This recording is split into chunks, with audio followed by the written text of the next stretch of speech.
السلام عليك يا أبا عبد الله. أعوذ بالله من الشيطان الرجيم. بسم الله الرحمن الرحيم. إن الله وملائكته يصلون على النبي يا أيها الذين آمنوا صلوا عليه وسلموا تسليما. اللهم صل على محمد وآل محمد وعجل فرجهم. بسم الله الرحمن الرحيم. عن جابر بن عبد الله الأنصاري عن فاطمة الزهراء عليها السلام بنت رسول الله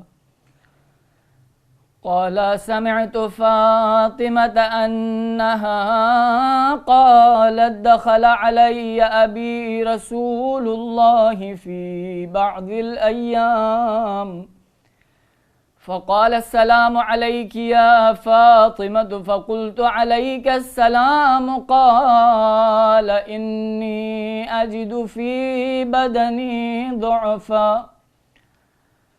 فقلت له: أعيذك بالله يا أبتاه من الضعف. فقال: يا فاطمة ائتيني بالكساء اليماني فغطيني به. فأتيته بالكساء اليماني فغطيته به وصرت أنظر إليه وإذا وجهه يتلألأ كأنه البدر في ليلة تمامه وكماله. فما كانت إلا ساعة وإذا بولدي الحسن قد أقبل وقال: السلام عليك يا أمّا. فقلت: عليك السلام يا قرة عيني وثمرة فؤادي. فقال: يا أمّاه إني أشم عندك رائحة طيبة كأنها رائحة جدي رسول الله.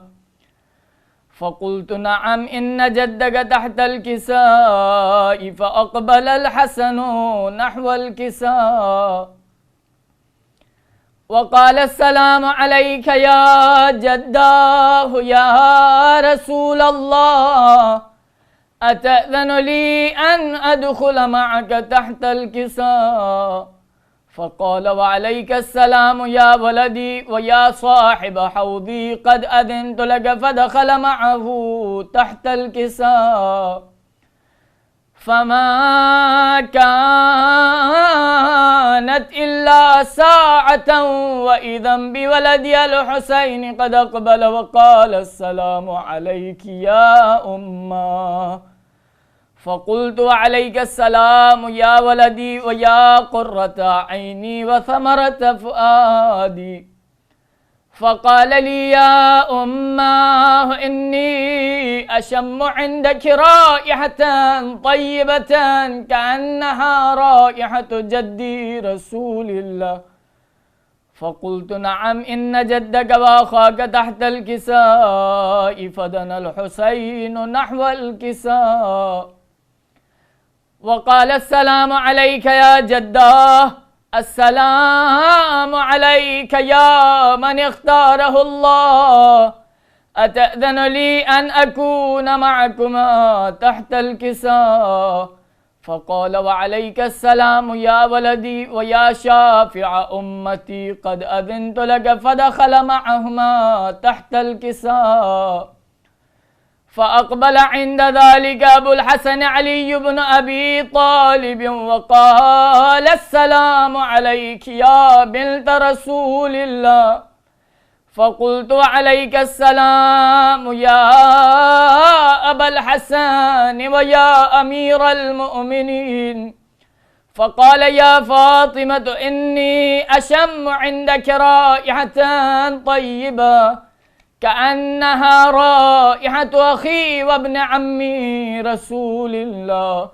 فقلت نعم، ها هو مع ولديك تحت الكساء. فأقبل علي نحو الكساء وقال السلام عليك يا رسول الله، أتأذن لي أن أكون معكم تحت الكساء؟ قال له عليك السلام يا أخي ويا وصيي وخليفتي وصاحب لبائي، قد أذنت لك. فدخل علي تحت الكساء ثم أتيت نحو الكساء وقلت السلام عليك يا أبتاه يا رسول الله، أتأذن لي أن أكون معكم تحت الكساء؟ قال وعليك السلام يا بنتي ويا بضعتي، قد أذنت لك. فدخلت تحت الكساء فلما اكتملنا جميعا تحت الكساء أخذ أبي رسول الله بطرفي الكساء وأومأ بيده اليمنى إلى السماء وقال اللهم إن هؤلاء أهل بيتي وخاصتي وحامتي، لحمهم لحمي ودمهم دمي، يؤلمني ما يؤلمهم ويحزنني ما يحزنهم. أنا حرب لمن حاربهم وسلم لمن سالمهم وعدو لمن عاداهم ومحب لمن أحبهم. إنهم مني وأنا منهم. فاجعل صلواتك وبركاتك ورحمتك وغفرانك ورضوانك علي وعليهم وأذهب عنهم الرجس وطهرهم تطهيرا. اللهم صل على محمد وآل محمد. فقال الله عز وجل يا ملائكتي ويا سكان سماواتي، إني ما خلقت سماء مبنية ولا أرضا مدحية ولا قمرا منيرا ولا شمسا مضيئة ولا فلكا يدور ولا بحرا يجري ولا فلكا يسري إلا في محبة هؤلاء الخمسة الذين هم تحت الكساء. فقال الأمين جبرائيل يا رب ومن تحت الكساء؟ فقال عز وجل هم أهل بيت النبوة ومعدن الرسالة، هم فاطمة وأبوها وبعلها وبنوها. اللهم صل على محمد وآل محمد. فقال جبرائيل يا رب أتأذن لي أن أهبط إلى الأرض لأكون معهم سادسا؟ فقال الله نعم قد أذنت لك. فهبط الأمين جبرائيل وقال السلام عليك يا رسول الله. العلي الأعلى يقرأك السلام ويخصك بالتحية والإكرام ويقول لك وعزتي وجلالي إني ما خلقت سماء مبنية ولا أرضا مدحية ولا قمرا منيرا ولا شمسا مضيئة ولا فلكا يدور ولا بحرا يجري ولا فلكا يسري إلا لأجلكم ومحبتكم، وقد أذن لي أن أدخل معكم، فهل تأذن لي يا رسول الله؟ فقال رسول الله وعليك السلام يا أمين وحي الله إنه نعم قد أذنت لك. فدخل جبرائيل معنا تحت الكساء فقال لأبي إن الله قد أوحى إليكم يقول إنما يريد الله ليذهب عنكم الرجس أهل البيت ويطهركم تطهيرا. اللهم صل على محمد وآل محمد. فقال علي لأبي يا رسول الله أخبرني ما لجلوسنا هذا تحت الكساء من الفضل عند الله. فقال النبي والذي بعثني بالحق نبيا واصطفاني بالرسالة نجيا ما ذكر خبرنا هذا في محفل من محافل أهل الأرض وفيه جمع من شيعتنا ومحبينا إلا ونزلت عليهم الرحمة وحفت بهم الملائكة واستغفرت لهم إلى أن يتفرقوا. فقال علي عليه السلام: إذا والله فزنا وفاز شيعتنا ورب الكعبة.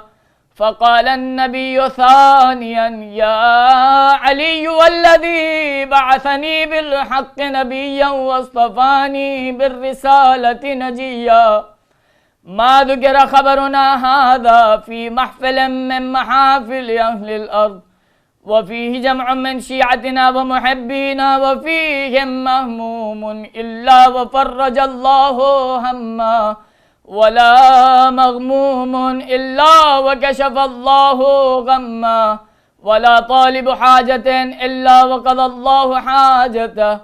فقال علي عليه السلام: إذا والله فزنا وسعدنا وكذلك شيعتنا فازوا وسعدوا في الدنيا والآخرة ورب الكعبة. اللهم صل على محمد وآل محمد.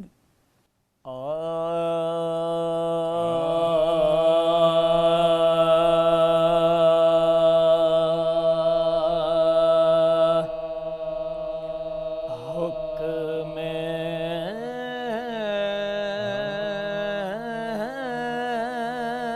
حاکم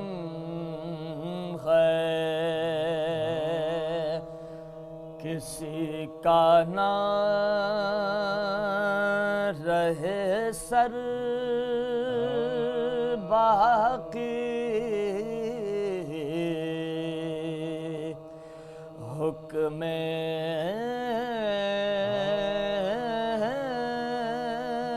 حاکم ہے کسی کا نہ رہے سر باقی،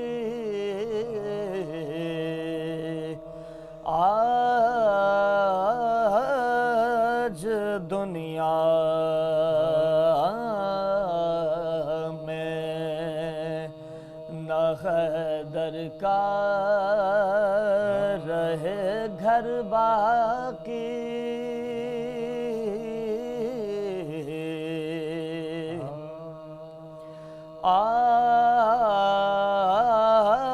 آج دنیا میں نہ حیدر کا رہے گھر باقی، وہ رہے حق پا مٹے پر نہ مٹا در ان کا،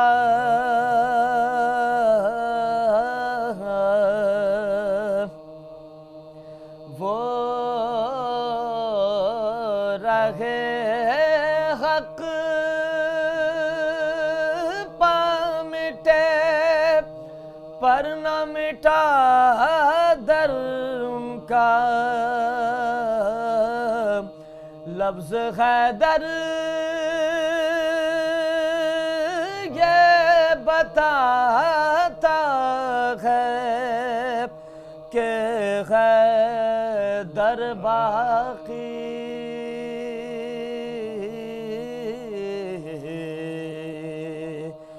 حکم حاکم ہے۔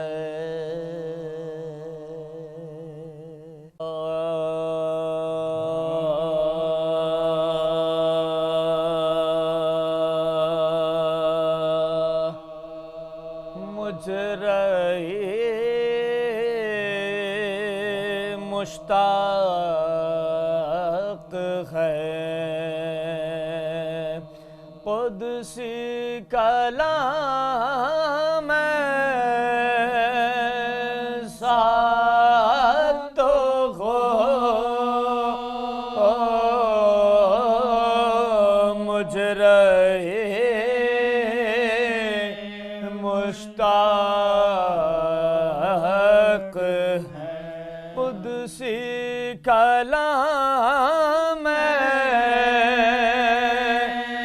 ساتھ ہو بزم میں شور درود اٹھے سلام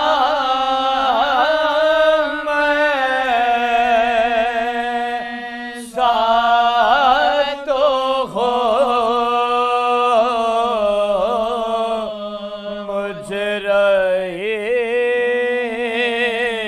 مجرئی مشتاق خیالی اللہ کا ہم نام نام ساتھ ہو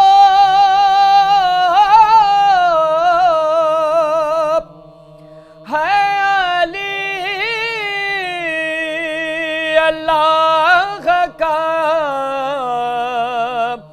ہم نام نام ساتھ ہو خانہ زاد حق ہوا ذل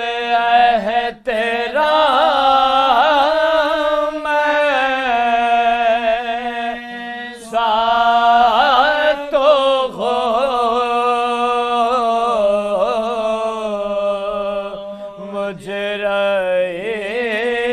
مجرئی مشتاق یا علی جب منہ سے نکلا مشکلیں آسان ہوئیں یا علی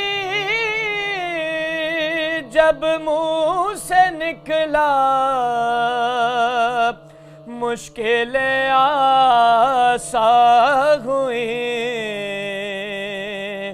اس میں اعظم کا اثر رکھتا ہو نام ساتھ ہو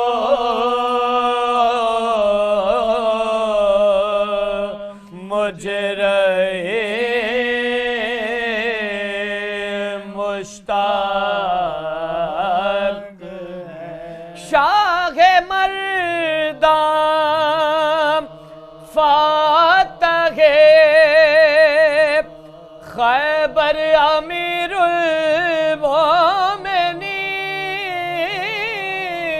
المومنین شاہ مردان فاتح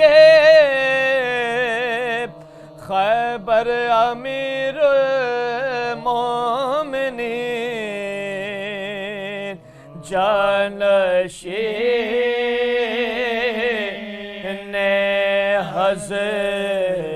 حضرت خیر الانام ساتھ ہو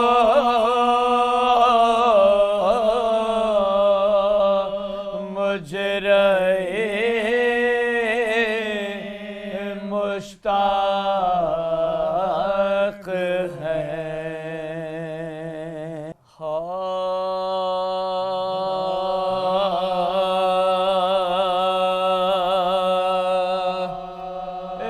اکیسویں کی رات قیامت کی رات تھی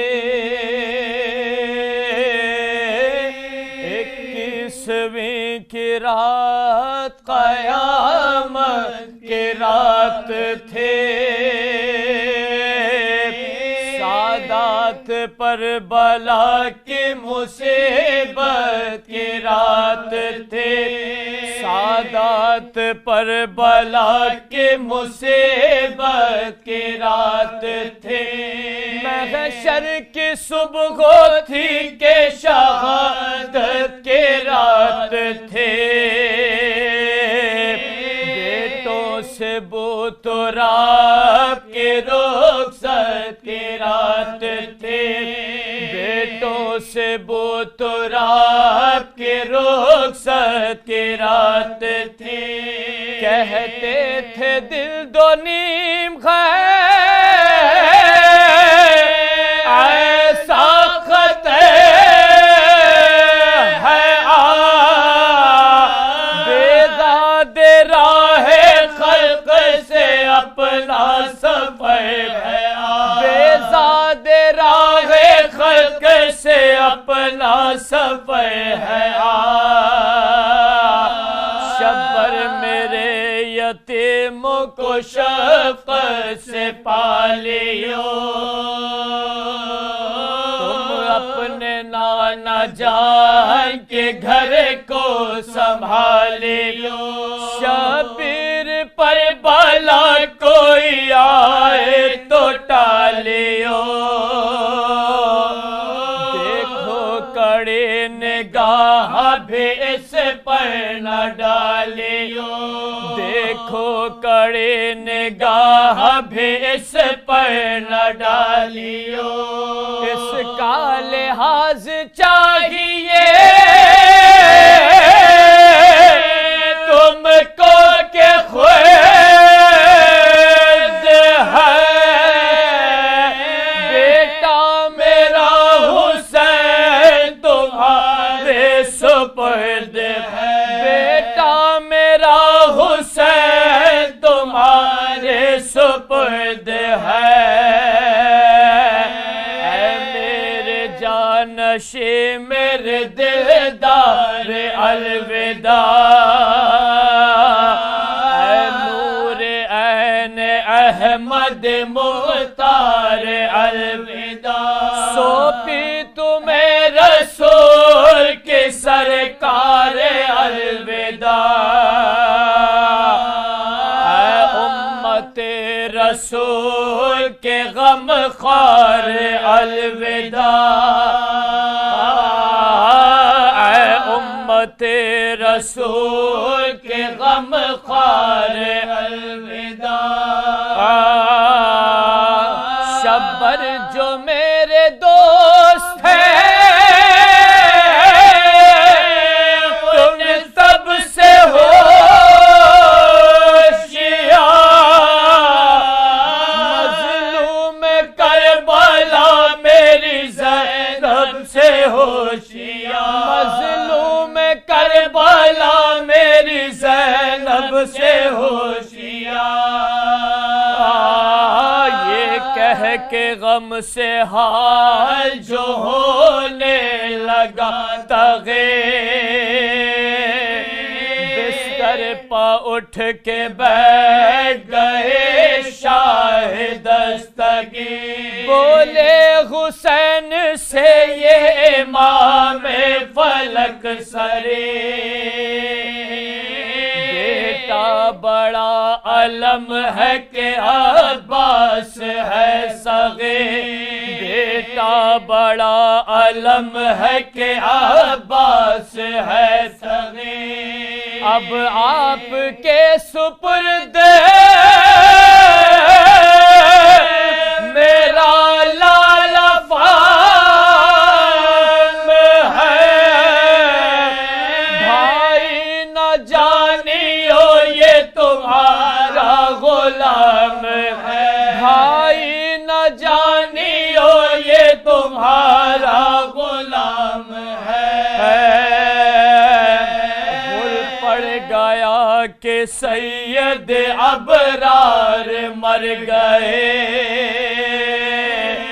لو جانشین حیدر مران مر گئے بھول پڑ گیا کہ سید ابرار مر گئے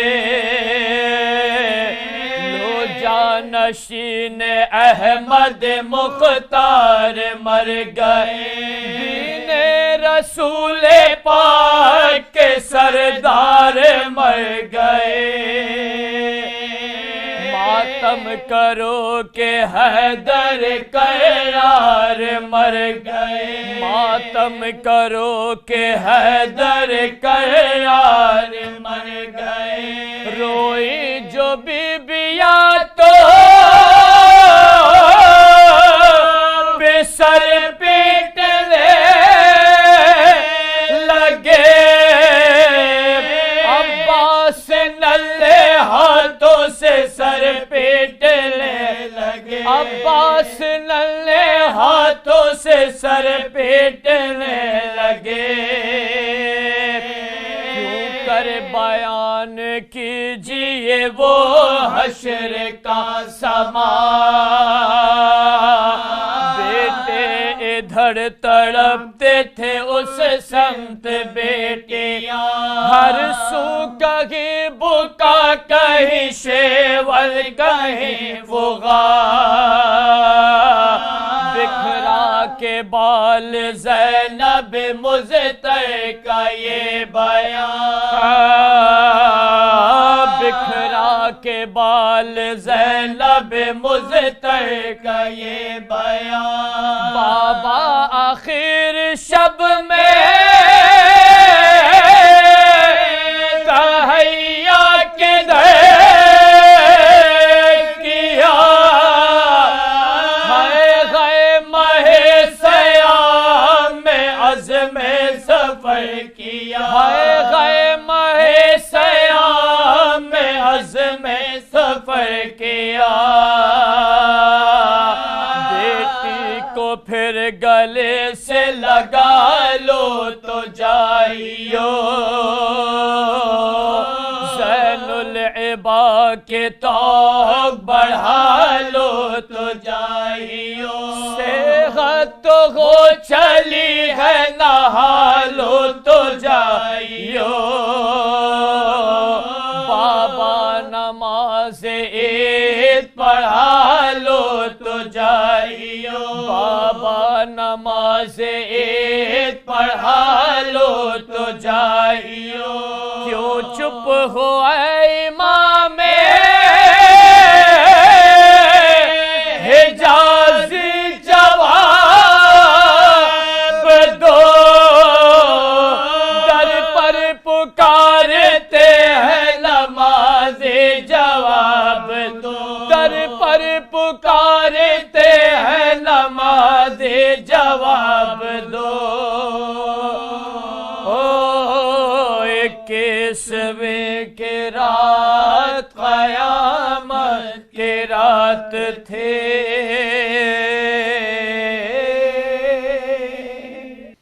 اعوذ باللہ من الشیطان اللعین الرجیم بسم اللہ الرحمن الرحیم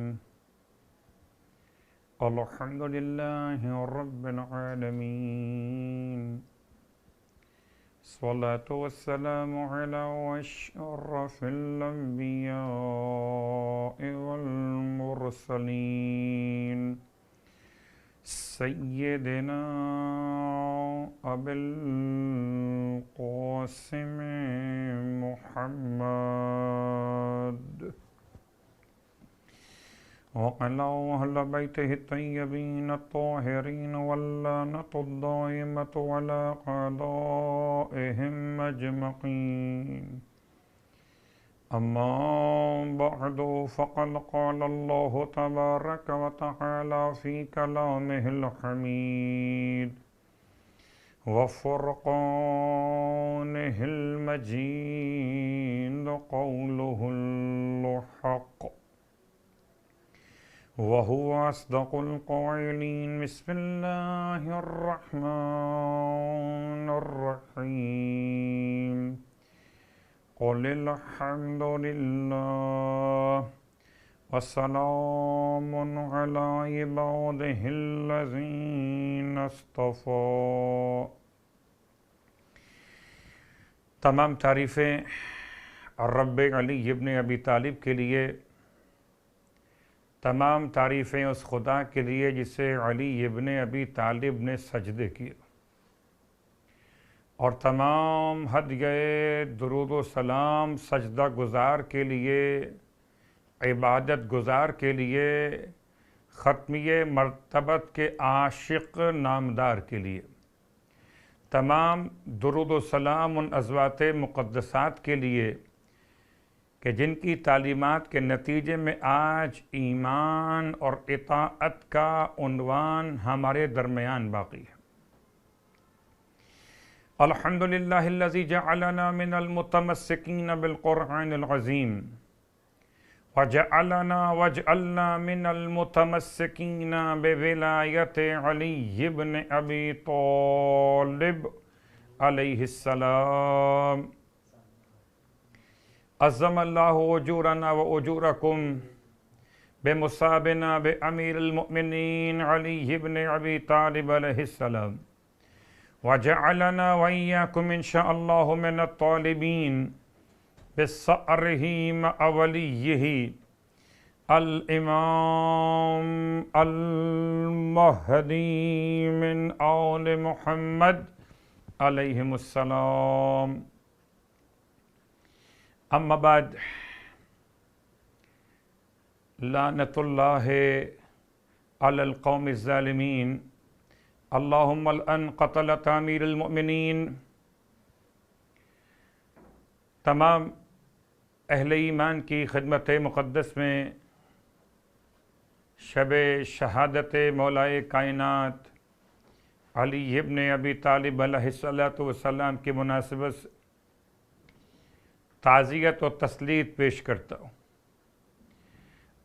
خدا کی بارگاہ میں اس دعا کے ساتھ کہ پروردگار ہم سب کو امام منتقم کے خدمت گزاروں میں، مولائے کائنات کے خون کے طلبگاروں میں قرار دے۔ گرچہ شب شہادت ہے، شب گریہ و شب تعزیت ہے، شہزادیوں کی یتیمی کی رات ہے، جنت کے جوانوں کے سرداروں کی یتیمی کی رات ہے۔ صرف شہزادوں کی بات نہیں بلکہ تمام کوفے کے یتیموں کے لیے آج دوبارہ یتیم ہو جانے کی رات ہے۔ تمام تر اہل ایمان دنیا بھر میں جہاں کہیں رہتے ہوں، آج ان کے مولا کی شہادت کی رات ہے۔ ماتمداران امیر المومنین، خدا آپ کو کوئی غم نہ دے، خدا ان آنسوؤں کو بہترین جزائے خیر کا عنوان قرار دے جو مولا کی محبت میں بہائے جاتے ہیں۔ آئیے مولا کائنات علی ابن ابی طالب علیہ السلام کے لیے اگر آج ہم اور آپ آنسو بہا رہے ہیں تو اللہ کے حبیب نے اس وقت بھی آنسو بہائے جب خطبہ شعبانیہ میں مولا متقیان نے کھڑے ہو کے درمیان خطبہ میں سوال کیا تھا۔ اسی ماہ مبارک کی عظمت کو پیغمبر شعبان کے آخری دنوں میں بیان کر رہے تھے۔ خطبہ شعبانیہ اس کا عنوان، اور اللہ کے رسول کی بارگاہ میں سوال کیا مولا متقیان نے، یا رسول اللہ ای الاعمال افضل فی ھذا الشہر، یا رسول اللہ اس مہینے میں سب سے افضل ترین عمل کون سا؟ اللہ کے رسول نے جواب میں ارشاد فرمایا یا علی، اس مہینے میں سب سے افضل عمل الورع عن محارم اللہ، اللہ کی حرام کی ہوئی باتوں سے اپنے آپ کو بچانا۔ اللہ کے رسول نے اتنا بیان کیا اور آپ کی آنکھوں سے آنسو جاری ہونے لگے۔ مولا متقیان نے جیسے ہی اللہ کے رسول کی آنکھوں میں آنسو دیکھے، ایک مرتبہ تڑپ کے ارشاد فرمایا یا رسول اللہ ما یبکیک، یا رسول اللہ آپ کو کس بات نے رلا دیا؟ ارشاد فرماتے ہیں اللہ کے رسول اس لیے روتا ہوں کہ گویا میں دیکھ رہا ہوں کہ اسی مہینے میں آپ کے سر پہ ایسی تلوار ماری جائے گی، ناقہ صالح کو پے کرنے والے سے بدترین شخص آپ کے سر پہ تلوار مارے گا، یہاں تک کہ آپ کے سر کے خون سے آپ کی ریش مبارک کو خضاب ہو جائے گا۔ بس یہ جملہ سننا تھا۔ نہ میرا مولا، وہ عظیم الشان مولا جس نے ہمیشہ شہادت کی تمنا کی تھی، جو شہیدوں کے سردار کا باپ بھی ہے، شہیدوں کی پہچان بھی ہے، شہیدوں کی شان بھی ہے، ارشاد فرمایا اللہ کے رسول کی بارگاہ مقدس میں، یا رسول اللہ سلامتن من دینی، جب یہ واقعہ پیش آئے گا تو یا رسول اللہ کیا میرا دین سلامت ہوگا؟ اللہ اکبر۔ تب اللہ کے رسول نے ارشاد فرمایا ہاں یا علی آپ کا دین سلامت ہوگا۔ بس اسی بات سے غور کیجئے، آپ فریاد کرتے ہیں، اللہ کے رسول نے آنسو بہائے تھے، اور اسی جملے کو مولائے متقیان نے اس وقت جب کہ ضربت ماری گئی، آپ حالت سجدہ میں یا جا رہے تھے یا سر کو اٹھا رہے تھے، اس عالم میں آپ نے ارشاد فرمایا فزتو ورب الکعبۃ، رب کعبہ کی قسم آج علی کامیاب ہو گیا۔ اللہ اکبر۔ ماتم داران امیر المومنین، شہزادیوں کو پرسہ پیش کرنے والے عزاداران، روزانہ آپ کی خدمت میں مولائے متقیان علیہ السلام کی شخصیت کے حوالے سے، آپ کے فضائل کے حوالے سے، اور علی الخصوص زیارت امین اللہ کی شرح کے اعتبار سے کچھ جملے آپ کی خدمت میں عرض کر رہا ہوں۔ آج بھی چاہتا ہوں کہ اسی عنوان کو آگے بڑھاؤں۔ خدا مجھے اور آپ کو مولائے کائنات علی ابن ابی طالب علیہ السلام کے زائروں میں سے قرار دے۔ زیارت امین اللہ کے حوالے سے کچھ باتیں کل بیان ہوئیں، کچھ اس سے پہلے بیان ہوئیں، اور ہم اس مقام پر پہنچے تھے کہ امام سید سجاد علیہ السلام وہ شخصیت کہ جو آغوش مولائے کائنات علیہ السلام کے پروردہ ہیں، یعنی اب دادا اور پوتا۔ ایک جملہ آپ کی خدمت میں عرض کر دوں تمہید کی منزل پر کہ ویسے تربیت کے ایک ذمہ داریوں میں یہ بات شامل ہے کہ گھر کے بزرگوں اور بچوں کے درمیان ربط قائم کیا جائے، اور آل محمد کے گھرانے نے یہ تربیت دی کہ جب شہزادہ امام سید سجاد علیہ السلام کی آمد ہوئی اس دنیا میں، تو آپ کے والد محترم سرکار سید الشہداء علیہ السلام نے آپ کو آپ کے دادا کی خدمت میں تربیت کے عنوان سے دے دیا۔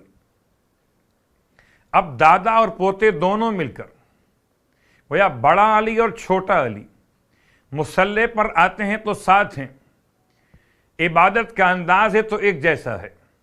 یہاں تک کہ روایتوں نے بیان کیا کہ مولائے کائنات علی ابن ابی طالب علیہ السلام جب مصلی پر کھڑے ہوتے تھے اور جس خلوص کے ساتھ آپ خدا کو کبریائی کے ساتھ یاد کرتے تھے، ساری دنیا کے لوگ خدا کو اکبر کہیں مگر اکبر کی حقیقت سمجھ نہیں سکتے۔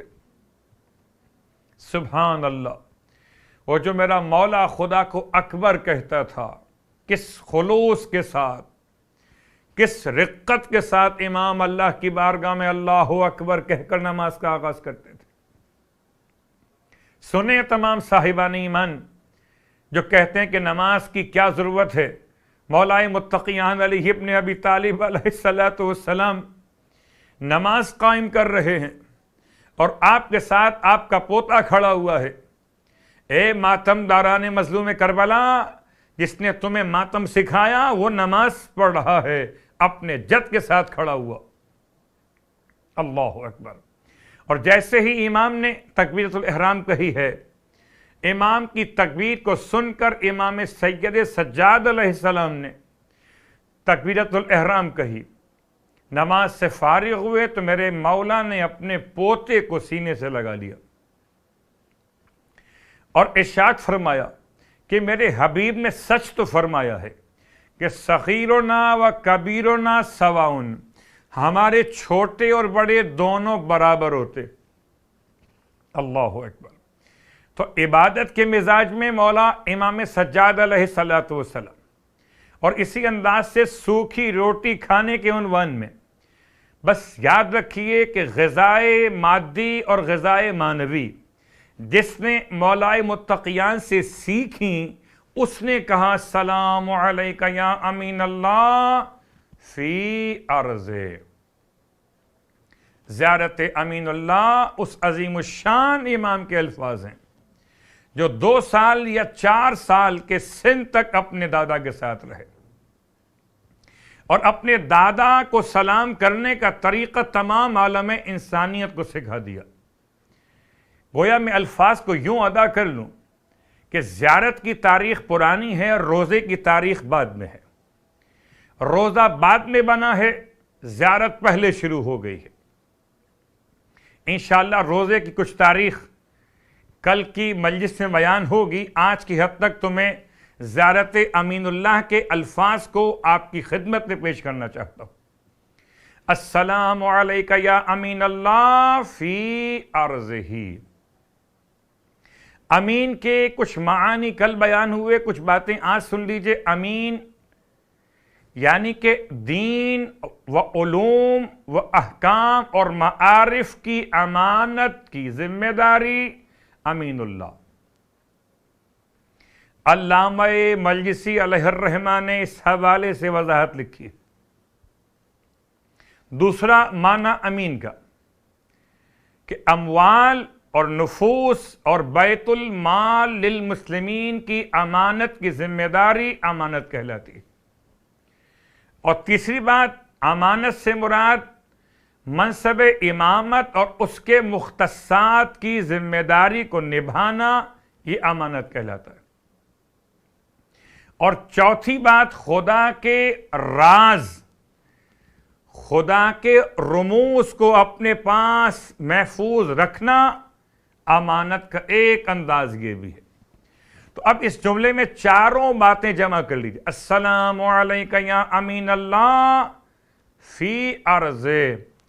اے اللہ کے امین، اللہ کی زمین پر اس کے دین کے بارے میں، علوم کے بارے میں، احکام اور معارف کے بارے میں، نفوس کے بارے میں، اموال کے بارے میں، مسلمانوں کے بیت المال کے بارے میں، منصب امامت کے بارے میں، منصب امامت کے مختصات کے بارے میں، اور خدا کے راز اور خدا کے رموز کے امین. السلام علیکہ یا امین اللہ فی ارضہ.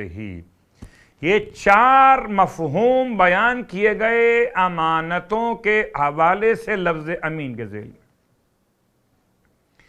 اور یہ بات پھر یاد دلا دوں کہ مولا متقیان علی ابن ابی طالب علیہ السلام صرف آپ اکیلے امین نہیں ہیں، بلکہ آپ کے جانشین اور آپ کی اولاد طیبین و طاہرین، چاہے زیارت جامعہ صغیرہ پڑھ کر دیکھیے یا زیارت جامعہ کبیرہ پڑھ کر دیکھیے، لفظ امانت کو ہر امام کے ساتھ بطور صفت آپ محسوس کریں گے. کبھی امناء الرحمن، کبھی امناء اللہ، اللہ کے امین اور رحمان کے امین. لیجیے کچھ شرح میں کچھ باتیں آپ کی خدمت میں یہاں تک پہنچا دی گئی. تو السلام علیکہ یا امین اللہ فی ارض و حجتہ علی عبادہ.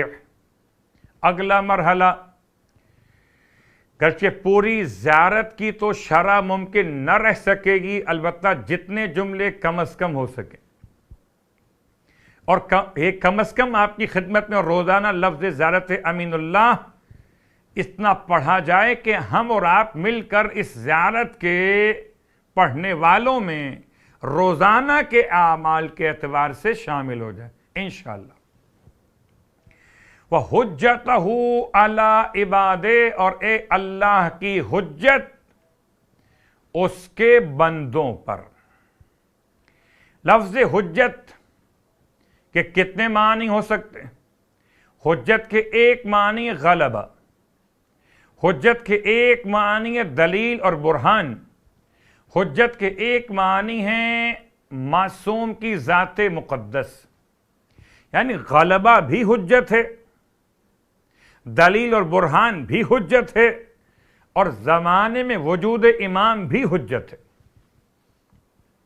یہاں پر لفظ حجت کی وضاحت کے ساتھ ساتھ 2 جملے اور سن لیجئے، جس میں پہلا جملہ اس مطلب کو واضح کرنے کے لیے، حجت بہت مشہور لفظ ہے، آپ کے لیے تو بہت انتہائی مشہور اور استعمال ہونے والا لفظ حجت خدا، یعنی خدا کی حجت۔ پہلی بات تو یہ کہ آیا زمین کو حجت کی ضرورت بھی ہے کہ نہیں ہے، یا یوں سمجھیے کہ زمین کے لیے حجت، خدا کے بندوں کے لیے حجت آیا ایک معمولی بات ہے یا انتہائی لازمی اور واجب والی بات ہے؟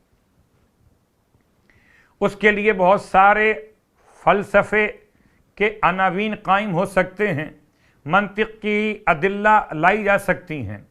فلسفہ اور منطق کے الفاظ کے بجائے ایک طالب علم ہونے کی حیثیت میں ایک چھوٹی سی مثال آپ کی خدمت مقدس میں کہ چلیں امام جعفر صادق علیہ الصلوۃ والسلام اور امام موسی کاظم علیہ الصلوۃ والسلام کے شاگرد رشید جناب ہشام کی طرف، اور ہشام کا ابو عبیدہ سے ایک مناظرہ۔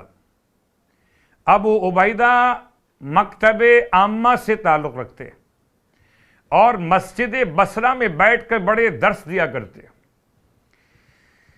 اور یاد رکھیں بہت سے لوگ ایسے جو بڑی خواہش کرتے تھے کہ ہم سے جو چاہو پوچھ لو، لیکن یہ جملہ کسی کی بھی شان میں اضافہ نہ کر سکا سوائے مشکلات کے۔ ہاں، اگر یہ جملہ بشان عظیم الشان رہا تو مولا کائنات علی ابن ابی طالب علیہ الصلوۃ والسلام کے لیے کہ سلونی سلونی قبل ان تفقدونی، پوچھ لو مجھ سے اس سے پہلے کہ میں تمہارے درمیان میں نہ رہوں۔ تو لفظ سلونی کے اعتبار سے یہ دعویٰ مولائے متقیان کا، اب اگر کوئی یہ دعویٰ کرے، چاہے مدرس کرے، چاہے ذاکر کرے، خطیب کرے، عالم کرے، مفتی کرے، تو کہیں نہ کہیں تو مشکلات آئی جاتی،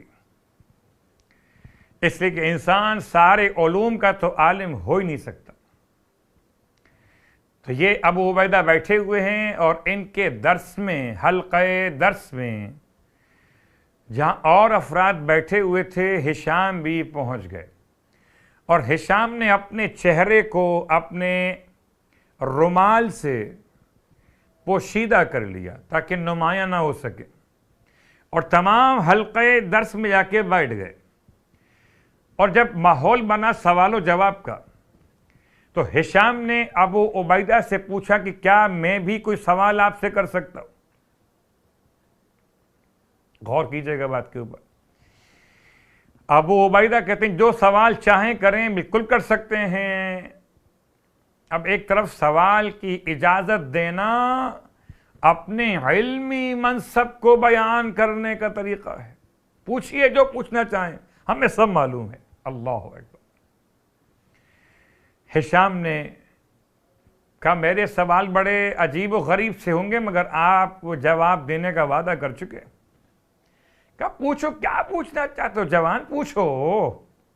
ہشام نے پہلا سوال کیا، بتائیے ابو عبیدہ کیا آپ کی آنکھیں ہیں؟ اب غور کیجئے گا، اس پورے حلقہ درس میں مسجد بصرہ میں روزانہ بیٹھ کر درس اور دینے والا، فتوے بیان کرنے والا، اس سے یہ سوال کیا گیا کہ آپ کی آنکھیں ہیں؟ پہلے تو یہ ذرا جھنجھلا گئے، کیا سوال کیا ہے، یہ کوئی سوال ہے؟ کہ جی میرا سوال تو ایسے ہی ہوگا، آپ وعدہ کر چکے جواب دیں گے، جواب دے دیجیے۔ بالآخر مجبور ہو کر کہتے ہیں جی میری آنکھیں ہیں۔ سوال نمبر 2، آپ اپنی ان آنکھوں سے کیا کرتے؟ ہشام نے سوال کیا، ابو عبیدہ کہتے ہیں یہ میں اپنی آنکھوں سے جی رنگوں کو دیکھتا ہوں، ان میں پہچان کرتا ہوں، کائنات کے مناظر دیکھتا ہوں، جن اشیاء کو دیکھا جانا ممکن ہے آنکھوں سے انہیں دیکھتا اور ان کے علم کو حاصل کرتا ہوں۔ پھر سوال کیا ہشام نے، اچھا بتائیے کہ آپ کی ناک بھی ہے؟ جی وہ بھی ہے۔ ناک سے کیا کرتے ہیں؟ کیا قوت شامہ ہے، سونگھتا ہوں کہ بو کیا ہے اور خوشبو کیا ہے؟ کیا ماشاءاللہ۔ ایک سوال اور آپ سے کہ کیا سوال؟ آپ کے کان بھی ہیں؟ جی کان بھی ہیں۔ ان سے کیا کرتے ہیں؟ کہ سنتا ہوں آوازیں نرم اور گرم کو، آوازیں قریب اور بعید کو، آوازیں مانوس غیر مانوس کو۔ کہ اچھا بتائیے آپ کے زبان بھی ہے اور ہونٹ بھی ہیں؟ کہ جی میرا منہ بھی ہے۔ اس سے کیا کرتے ہیں؟ کہ ذائقہ دیکھتا ہوں، نمکین ہے کہ میٹھا ہے، گرم ہے کہ ٹھنڈا ہے۔ کہ اچھا آخری سوال آپ سے، بتائیے آپ کے ہاتھ بھی ہیں؟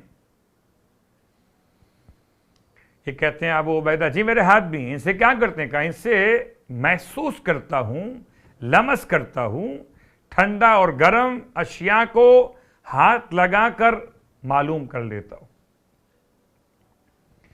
گویا حواس خمسہ، بصارت، شامہ، ذائقہ، سامعہ اور لامسہ، پانچوں حواس کو بیان کیا سوالیہ انداز میں جناب ہشام نے۔ کس سے؟ ابو عبیدہ سے۔ اب ایک سوال کیا ابو عبیدہ نے کہ آپ بتائیے کیا آپ کا دل بھی ہے؟ ہشام سوال کر رہے ہیں ابو عبیدہ سے کہ آپ کے دل بھی ہے؟ جی دل بھی ہے۔ اچھا دل سے کیا کام کرتے ہیں؟ کہ دل سے میں اپنے ان تمام اعضائے خمسہ، حواس خمسہ سے جو معلومات آتی ہیں ان کے بارے میں جہاں مجھے شک ہو تو فیصلہ دل کر دیتا ہے۔ غور کیجیے گا، یہ ساری گفتگو لفظ حجت، زمین اور بندگان خدا حجت کے محتاج ہیں یا نہیں ہیں؟ زیارت امین اللہ کا جملہ حجتہ علی عبادہ، اس کے ذیل میں بات ہو رہی ہے۔ جب یہ سوال دل کر چکے تو اب ایک سوال ہشام نے اور کیا کہ پروردگار نے دل دیا کیوں؟ آنکھیں کافی ہیں دیکھنے کے لیے، دل دیکھتا نہیں ہے، آنکھیں دیکھتی ہیں، ناک شامہ کرتی ہے، دل شامہ نہیں کرتا، زبان ذائقہ کرتی ہے، دل ذائقہ نہیں کرتا، کان سامعہ کرتے ہیں، دل سامعہ نہیں ہے، ہاتھ لامسہ ہیں، دل لامسہ نہیں، دل دیا کیوں ہے؟ کہ اس پورے جسم میں خدا نے دل اس لیے دیا کہ تمام حواس خمسہ کے معاملات پر فیصلہ کن رائے قائم کر سکے۔ بس یہاں لا کر ہشام نے ابو عبیدہ کو روک لیا۔ بہت غور کیجیے گا، جو کہتے ہیں کہ زمین حجت سے خالی ہو سکتی ہے، کیا جواب دیں گے اہل اسلام؟ اس وقت حجت کون ہے؟ اگر آپ سمجھتے ہیں کہ امام مہدی علیہ السلام پیدا ہوں گے تو حجت کون ہے ابھی؟ تو کیا زمین حجت سے خالی ہے؟ اور آج شب قدر بھی ہے۔ شب قدر کے اعتبار سے یہ بات یاد رکھیں، 19ویں شب کے اعمال، مشترکہ اعمال تو آپ کریں گے ہی کریں گے، 21ویں شب کے مخصوص اعمال بھی ہیں جن میں دعائیں بھی اور اذکار بھی، سورہ عنکبوت، سورہ روم، سورہ دخان کی تلاوت بھی، دعائے توبہ، دعائے مکارم الاخلاق کی تلاوت بھی، دعائے جوشن کبیر کی تلاوت کے ساتھ۔ اور شیخ صدوق علیہ الرحمہ نے ایک جملہ اور لکھا کہ ہم نے اپنے علماء سے یہ املا کرایا، یا علماء سے سن کے املا کیا ہے کہ ان راتوں میں اگر کوئی جا کر دینی مسائل کے سیکھنے کا انتظام کرے تو افضل ترین عمل ہے۔ بات واضح ہو رہی ہے؟ یہ کیا ہے؟ دینی مسئلہ ہے۔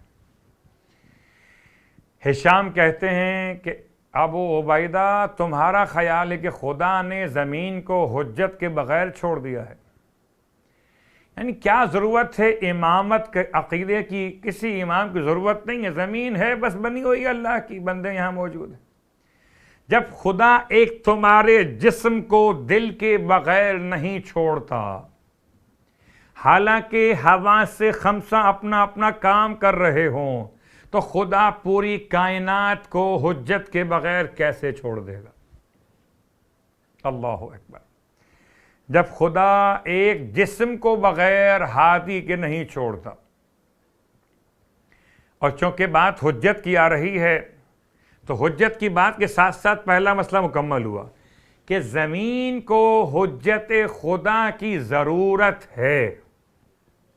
زمین حجت خدا سے خالی نہیں رہ سکتی، حتیٰ کہ اگر اس زمین پر 2 آدمی بھی رہ جائیں تو ان میں سے ایک حجت خدا ہونا چاہیے. اب غور کیجئے گا، جو لفظ امین اللہ و فی ارضہ حجتہ علی عبادہ، کہ آپ حجت ہیں خدا کی اس کے بندوں کے لیے. مولا کائنات علی ابن ابی طالب علیہ الصلوۃ والسلام کی شان. اور لفظ حجت پر جب بات آ گئی تو آئیے اب فضائل مولا کائنات علی ابن ابی طالب علیہ الصلوۃ والسلام پہ غور کیجئے کہ مولا کائنات کس طرح کی حجت قرار پائے. کہ پوری تاریخ اٹھا کے دیکھ لیں، مولا متقیان علی ابن ابی طالب علیہ السلام کی زندگی عبارت ہے خدا کی طرف رہنمائی سے. آئیے چھوٹی سی مثال آپ کی خدمت میں، اور چونکہ لفظ حجتہ علی عبادہ پہ بات چل رہی ہے تو اللہ کی حجت ہے، تو اللہ کی طرف رہنمائی کرنے والا بھی کون؟ علی ابن ابی طالب علیہ السلام. میں نے کل کی مجلس میں بات کو مکمل کیا تھا جہاں سورج سلام کا جواب دے رہا، وَعَلَيْكَ السلام یا اولو و یا آخرو و یا ظاہرو و یا باطنو و یا علیم بکل شیء. اسی انداز سے حجت خدا مولا متقیان علی ابن ابی طالب علیہ السلام کی بارگاہ مقدس میں بہت سارے مسائل خدا کے بارے میں سوال کی شکل میں قائم کیے گئے. غور کیجئے گا، کبھی عدد کے حوالے سے بحث ہوئی کہ خدا واحد ہے، یہ واحد ہونا عدد کے معنی میں، عدد جنسی، عدد نوعی، عدد ترکیبی. خدا ایک ہے، اس کا ایک مطلب یہ کہ خدا اپنی جنس میں ایک ہے، خدا نوع کے لحاظ سے ایک ہے، یا خدا تجزیہ اور ترکیب کے لحاظ سے ایک ہے، یا وحدہ لا شریک کے معنی. غور کیجئے گا کہ امام علیہ الصلوۃ والسلام سے زیادہ فصیح ترین توحید کا بیان کرنے والا کون؟ اور یہ سوال بھی مولا سے جب کیا گیا جب مولا جنگ صفین لیلۃ الحریر میں جہاد کر رہے تھے کہ خدا ایک ہے، اس کے معنی کیا ہے؟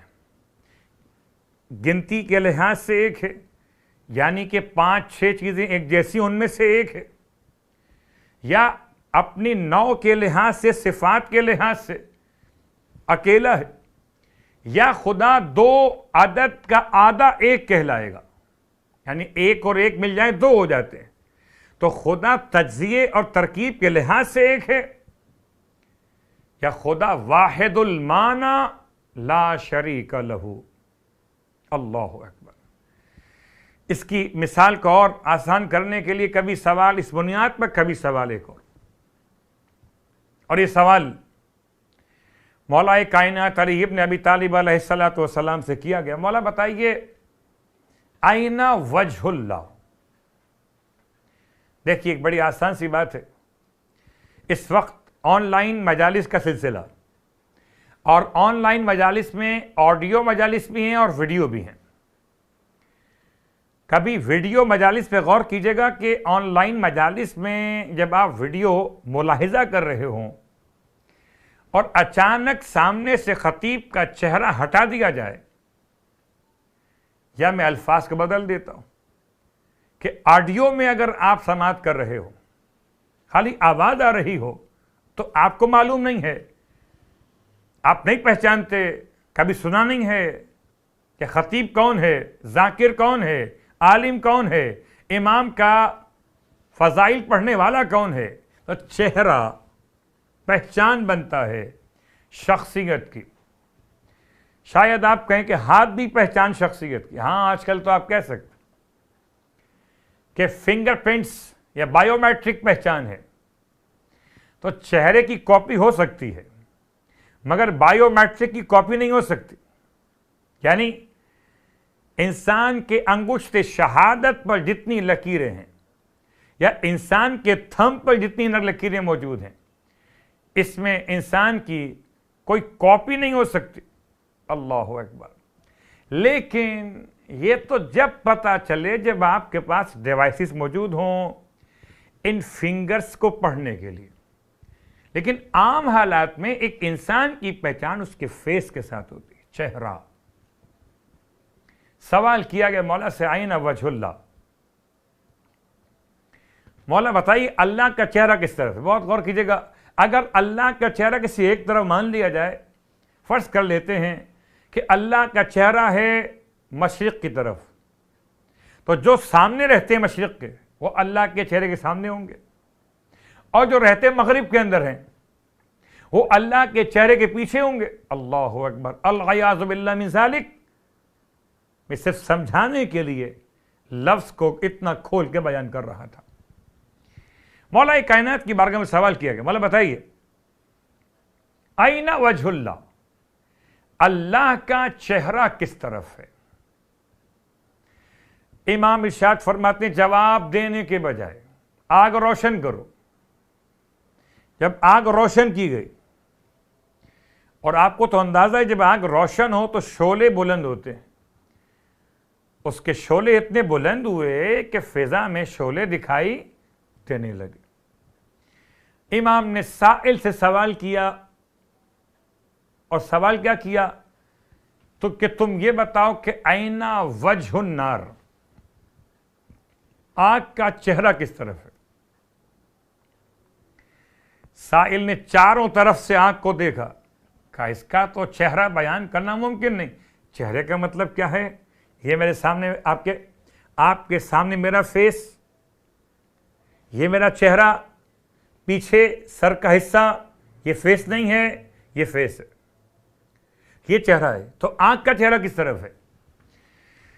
وہ کہتا ہے اس زمانے کا ایک عام سا شخص کے آنکھ کا چہرہ بتانا ممکن نہیں. آنکھ کا چہرہ چاروں طرف ہے، یعنی یہی آنکھ دیکھتی ہے سیدھے ہاتھ پہ کھڑے ہو کر بھی، الٹے ہاتھ سے بھی، اور پیچھے اور آگے سے بھی. ایک ہی لو دکھائی دیتی ہے آنکھ کی اٹھتی ہوئی. اس کا چہرہ معین نہیں ہو سکتا. امام فرماتے ہیں جب تم ایک نار کا چہرہ نہیں بتا سکتے، مجھ سے نور کے چہرے کی بات کر رہے ہو. آئین وجہ اللہ، بتائیے اللہ کا چہرہ کہاں پر ہے؟ تمام عالم انسانیت پر ایک مرتبہ اور پھر مکتب اہل بیت کا احسان.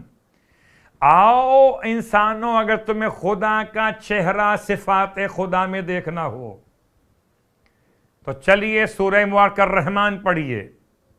کل من علیہا فان وَيَبْقَى وَجْهُ رَبِّكَ ذُو الْجَلَالِ وَالْإِكْرَامِ. روئے زمین پر تمام اشیاء کو فنا ہو جانا ہے. وَيَبْقَى وَجْهُ رَبِّكَ، اور تمہارے رب کا چہرہ باقی بچے گا. میں پھر آپ کی خدمت میں عرض کر دوں کہ اس آیت کا ترجمہ وجہ کے اعتبار سے اگر یہ کسی غیر خدا کے لیے ہو، آپ کا چہرہ، میرا چہرہ، ان کا چہرہ، ان کا چہرہ، تو آپ وجہ کا ترجمہ کریں گے چہرہ. اور اگر خدا کے لیے ہو تو وجہ کا ترجمہ کریں گے ذات خدا. پھر بات واضح کر دیتا ہوں. کل من علیہ فان ویبقى وجہ ربک. اگر آپ غور کیجئے تو ایسا محسوس نہیں ہوگا، اگر یہ معنی نہ کیے جائیں تو محسوس ہوگا کہ جیسے نعوذ باللہ من ذالک کہ کوئی پروردگار ہو، سب کو فنا ہو جائے، اس کو بھی صرف چہرہ باقی رہ جائے. اللہ اکبر. وَيَبْقَى وَجْهُ رَبِّكَ ذُو الْجَلَالِ وَالْإِكْرَامِ، اور آپ کے رب کا چہرہ باقی رہے گا جو صاحب جلال بھی ہے اور صاحب کرم بھی ہے. تو اگر زمانے والے خدا کا چہرہ پہچاننا چاہتے ہیں، اور چہرہ پہچاننے کی حاجت کیوں پڑ گئی؟ چہرے سے کیا ہوتا ہے؟ اب آن لائن مجالس کا سلسلہ ہے، اس لیے خطیب کے چہرے پر کون سا رنگ آئے کون سا رنگ جائے، وہ زمانے انشاءاللہ پھر سے آئیں گے جب سامعین سامنے ہوں گے اور کسی فضیلت کے جملے پر داد دے رہے ہوں گے اور خطیب کا چہرہ رنگ تبدیل کر رہا ہوگا۔ اللہ اکبر، بات خطیبوں کی ہو رہی، ہم تو طالب علم ہیں۔ تو چہرہ بتاتا ہے رضا کو، ناراضگی کو، اچھا لگا یا برا لگا۔ چہرے کے تاثرات انسان کے اندر کی خبر دیتے۔ وہ اصل چہرہ سے عنوان یہ بنا کہ رضا خدا اور ناراضگی خدا۔ ہمیں کیسے معلوم ہو کہ اللہ راضی ہو گیا؟ اللہ کا چہرہ تو نہیں ہے، اور چہرے کو دیکھ کے معلوم ہوتا کہ اللہ راضی ہوا کہ نہیں ہوا۔ ہمیں کیسے معلوم ہو کہ اللہ ناراض ہو گیا کہ نہیں ہوا؟ بہت غور کیجیے گا۔ اہل ایمان جب یہ معلوم ہی نہیں ہو سکتا تو اس دعا کی انتہا کیا ہوگی کہ آپ کسی کے لیے کہ رضی اللہ تعالیٰ عنہ ہو، اللہ ان سے راضی ہو جائے۔ تو پہلے یہ تو بتائیے کہ اگر اللہ راضی ہو رہا ہے تو اس کی رضا کا اظہار کہاں سے ہوگا؟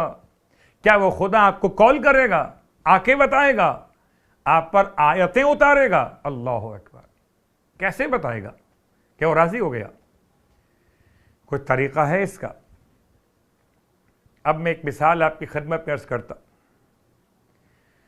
کہ کبھی کبھی انسان کے حیثیت کے اعتبار سے اس کے قریب رہنے والے، مثلاً اہلیہ، والدین کے بعد والدین کے ساتھ بہن بھائی اور تمام رشتے، اولاد وغیرہ، یا کوئی بہت قریبی ساتھی، ہم مزاج جو پہچانتا ہے کہ یہ کس سے راضی ہوتے ہیں اور کس پہ ناراض ہوتے ہیں۔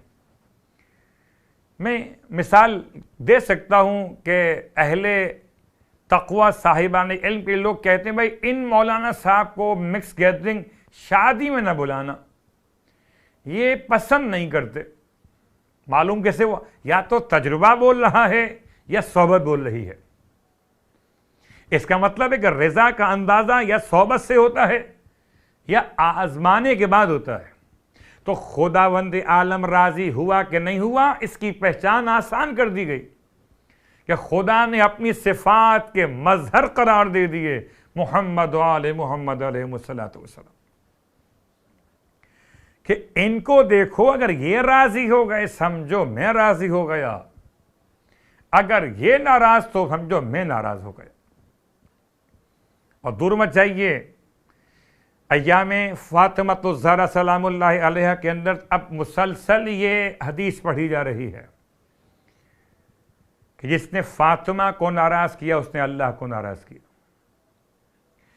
اور جس نے فاطمہ کو راضی کیا اس نے اللہ کو راضی کیا۔ تو اللہ کو راضی کرنے کا طریقہ فاطمہ کو راضی کرنا، یا فاطمہ راضی ہو جائیں تو اس کا مطلب کہ اللہ راضی ہو گیا۔ یا برادران اہل سنت خوش عقیدہ اہل ایمان کا جملہ، کرم اللہ وجہ الکریم، مولا کائنات علی ابن ابی طالب علیہ السلام کے چہرے کے لیے، اللہ اکبر، کیا اس کی شان مقدس ہے، اس کی خود اپنی عبادت کی ادا کیا ہوگی جس کے چہرے پہ نظر کرنا عبادت ہو جائے۔ جہاں جہاں نور برستا ہو وہاں وہاں زیارت عبادت ہے۔ نور برستا ہے خدا کے گھر پر خانہ کعبہ، دیکھنا عبادت، قرآن کو دیکھنا عبادت، اور مولا کائنات علی ابن ابی طالب علیہ السلام کے چہرے کو دیکھنا عبادت۔ اور غور کیجئے کہ جب بات یہاں تک آ گئی لفظ حجت سے، تو خالی ایک جملہ آپ کی خدمت میں اور، کہ جناب سلمان محمدی، جن کو پہلے سلمان فارسی کہا جاتا تھا، اللہ کے رسول کے عظیم صحابی، عاشق، محبت کرنے والے، اور جب یہ اللہ کے رسول نے سوال کیا ہے، کیا سوال کیا ہے؟ ہر رات میں تلاوت ختم قرآن اور باتوں سے ملاتے ہوئے ہر رات میں کون جو شب بیداری کرتا ہو، جو ہر دن روزے رکھتا ہو اور ہر رات میں تلاوت قرآن کرتا ہو، ختم تلاوت قرآن؟ جناب سلمان نے ان سوالات کے جوابات میں کہا یہ سارے کام میں کرتا ہوں. تو دیگر افراد کو ایک تشویش ہوئی کہ ایسا کیسے ہو سکتا ہے، ہم نے تو سلمان کو کبھی کبھی قرآن پڑھتے ہوئے نہیں بھی دیکھا ہے. باتیں کر رہے ہیں بیٹھے ہوئے، یا دعویٰ کر رہے ہیں سب کے سامنے بیٹھ کر کہ میں تو قرآن ختم کرتا ہوں. اور جب سوال کیا تشویش کے اعتبار سے اللہ کے رسول سے کہ پوچھیں سلمان سے، یہ دعویٰ کر رہے ہیں، جناب سلمان نے اللہ کے رسول کے سامنے اصحاب کی موجودگی میں جواب دیا، یا رسول اللہ، آپ نے ہی تو فرمایا تھا اپنے بھائی علی ابن ابی طالب کے کاندھے پر ہاتھ رکھتے ہوئے کہ یا علی، آپ کی مثال اس امت میں ایسی ہے جیسے پورے قرآن میں سورہ توحید ہو. جس نے ایک بار سورہ توحید کو پڑھا اس نے قرآن کی 1/3 تلاوت کا ثواب لے لیا.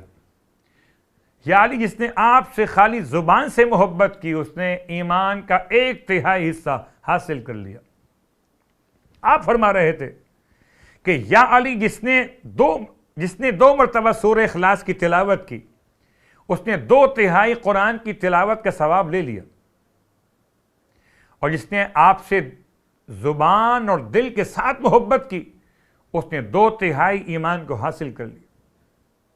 آپ فرما رہے تھے یا علی، اللہ کے رسول آپ فرما رہے تھے یہ کہتے ہوئے مولا علی سے کہ جس نے 3 مرتبہ سورہ اخلاص پڑھا اس نے پورے قرآن کی تلاوت کے ثواب کو حاصل کر لیا،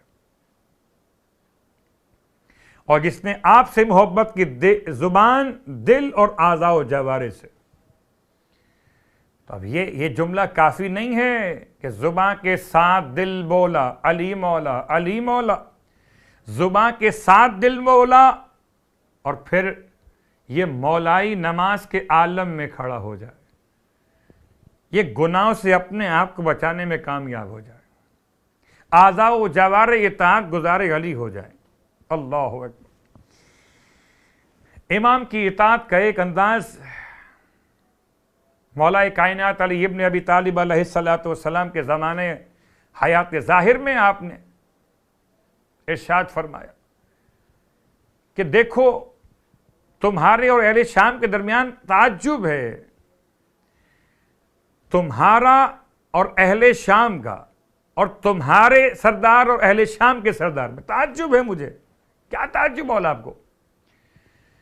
کہ اہل شام کا سردار خدا کا معصیت کار ہے اور اس کے لوگ اس کے اطاعت گزار ہیں، جبکہ تمہارا سردار خدا کا اطاعت گزار ہے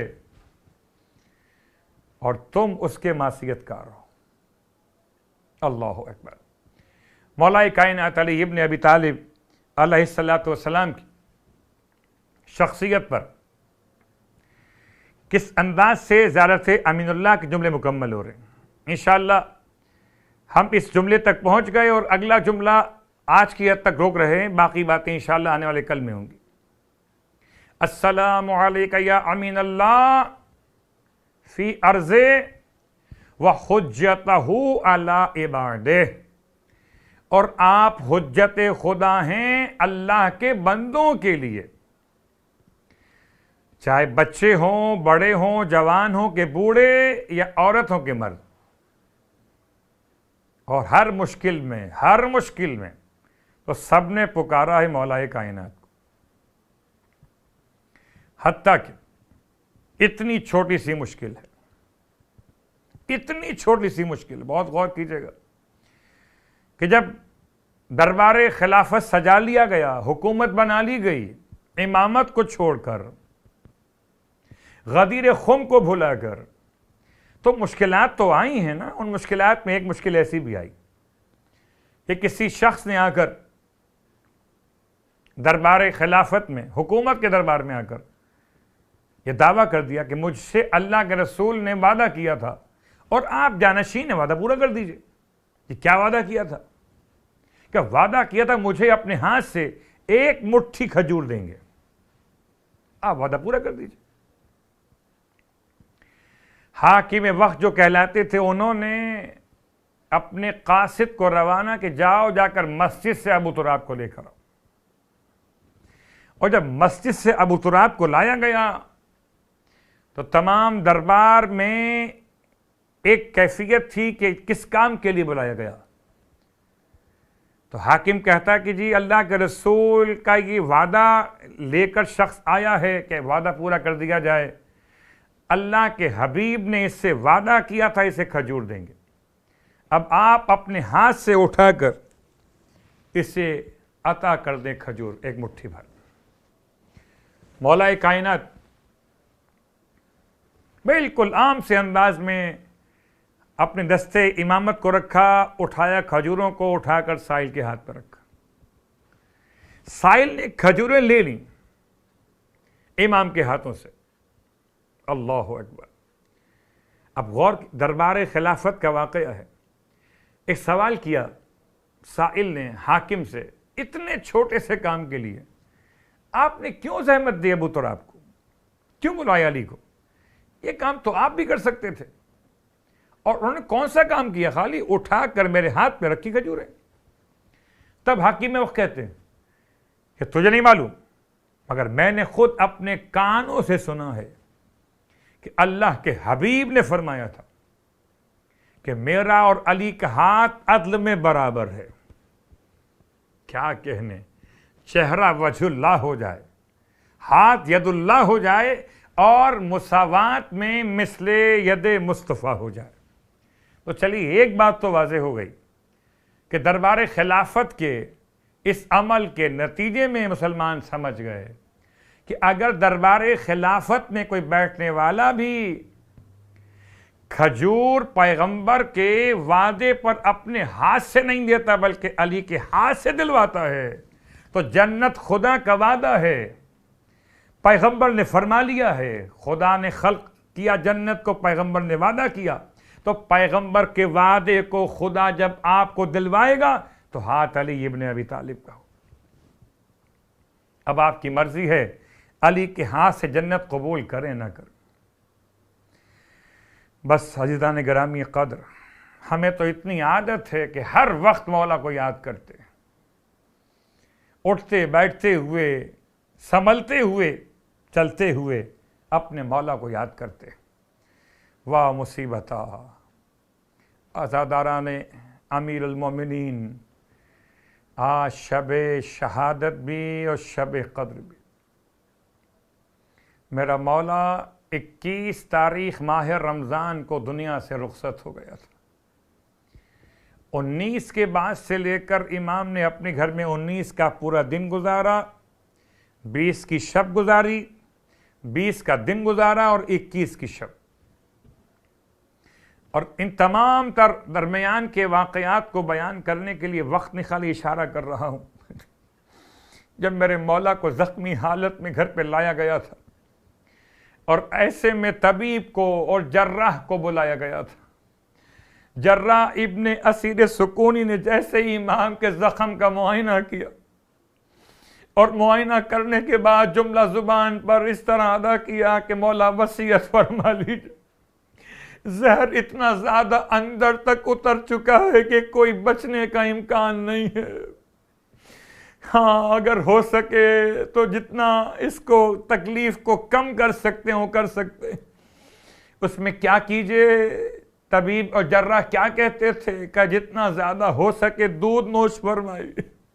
جیسے ہی یہ خبر کوفے میں عام ہوئی ہے, چھوٹے چھوٹے بچے اپنے اپنے کوزے دودھ کے بھرے ہوئے مولا کے دروازے پر, اور آ کر دروازے امیر المومنین پہ کہتے تھے ہم آج دودھ نہیں پئیں گے, ہم نے سنا ہے طبیب نے ہمارے مولا کو دودھ کا پینے کا مشورہ دیا ہے. مولا یہ بچے ارے جن یتیموں کے سر پہ مولا شفقت کا ہاتھ رکھتے تھے. واہ مصیبت, واہ محمد. کوفے میں عجیب کوہرام مچا ہوا ہے، اور میرا مولا اپنی وصیت کے الفاظ کو تمام کر رہے تھے. بس ایک جملہ آپ کی خدمت میں اور بیان کر دو. کس طرح سے امام نے وصیتیں کی ہیں، سب کو بلایا ہے امام حسن کے ہاتھوں میں، سب کا ہاتھ دے دیا ہے، سب کا ہاتھ تو حسن کے ہاتھوں میں دیا، مگر عباس کو نہیں بلایا. ام البنین عباس کے لیے فکر مند ہیں کہ عباس کو کیوں نہیں بلا کر حسن کے ہاتھوں میں ہاتھ دیتے. میرا مولا آخر میں فرمایا میرے عباس کو لاؤ، میرے شبیر کو لاؤ. جب دونوں کو بلایا گیا، امام نے حسین کا ہاتھ عباس کے ہاتھوں میں دیا، ارشاد فرماتے ہو عباس تم میرے بیٹے ہو، یہ رسول اللہ کے بیٹے ہیں جیسے میں رسول اللہ کے لیے تھا. عباس دیکھو ایسے حسین کا ساتھ دینا، واہ مصیبت واہ محمد میرے مولا کا وقت جدائی قریب آ پہنچا. باتیں کرتے کرتے آنکھیں بند ہونے لگی، آ گئے لینے کے لیے رسول خدا. ہو گیا قیامت کا عنوان کہ سیدہ فاطمہ زہرا کا گھر برباد ہو گیا. واہ مصیبت. جنازہ اٹھایا جا رہا تھا، بس آخری جملے، جنازہ غسل و کفن دیا گیا. آج بھی جائیے کوفے میں، مسجد کوفہ کے پیچھے بیت الشرف میں وہ دونوں حجرے آج بھی ان کی یادگار باقی ہے، جہاں امام کو غسل دیا گیا، جہاں امام کو کفن پہنایا گیا. ہائے میرا مولا، جب جنازہ تیار ہو کے چلا، فریاد یا علی، کوفے کی گلیوں میں ماتم برپا تھا. بیٹیوں نے باپ کے جنازے پر ماتم کیا. الوداع یا مرتضی،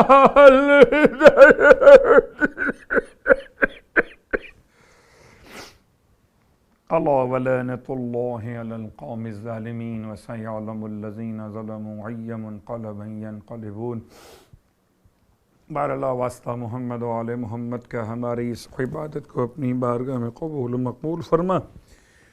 بار اللہ واسطہ محمد و آل محمد کا پروردگار تمام حاضرین مجلس کی حوائج شرعیہ کو پورا فرما. مولا کائنات علی ابی طالب علیہ السلام کا واسطہ، اس مولا کا واسطہ کہ جس کو غسل دیتے جاتے تھے مولا روتے جاتے تھے، جسم پر کتنے نشان تھے، نشان ان تمام زخموں کے بھی تھے جو مولا نے مختلف جنگوں میں اسلام کی خاطر برداشت کی تھی. نشان تمام اعمال کے بھی تھے جو آپ غریبوں تک کھانا پہنچاتے تھے. پروردگار واسطہ مولا کائنات، واسطہ جناب سیدہ فاطمہ زہرا کا آج پرسہ پیش کیجئے شہزادی کی بارگاہ میں. بڑی محبت تھی جناب سیدہ فاطمہ زہرا کو مولا کائنات سے. کیسے ممکن ہے سیدہ کا تذکرہ نہ ہو؟ بس ایک جملہ آپ کی خدمت میں دعا کے عنوان میں کہوں گا. اگر کوئی دعا توسل میں کامیاب آپ نہ ہو رہے ہو تو مولا کائنات کو سیدہ کی ٹوٹی ہوئی پسلیوں کا واسطہ دے کے دعا مانگی. اس طرح سے دعا مانگیے کہ پروردگار جناب سیدہ فاطمہ زہرا کا واسطہ مولا کائنات کے ماتمداروں کی حفاظت فرما. جہاں جہاں مشکلات و مسائل ہیں، جلوس اعضاء اور مجلس اعضاء کے حوالے سے پروردگار تمام علاقوں کی حفاظت فرما. کرونا وائرس سے تمام ماتمداروں کو محفوظ فرما. بار اللہ واسطہ محمد و آل محمد کا امام زمانہ علیہ السلام کے ظہور میں تعجیل فرما، اور ہم سب کو امام علیہ السلام کے ادنا ترین خدمت گزاروں میں شامل فرما. ربنا تقبل منا انک انت السمیع العلیم بجائے محمد وآلہ المعصومین برحمتک یا ارحم الراحمین. السلام علیکم.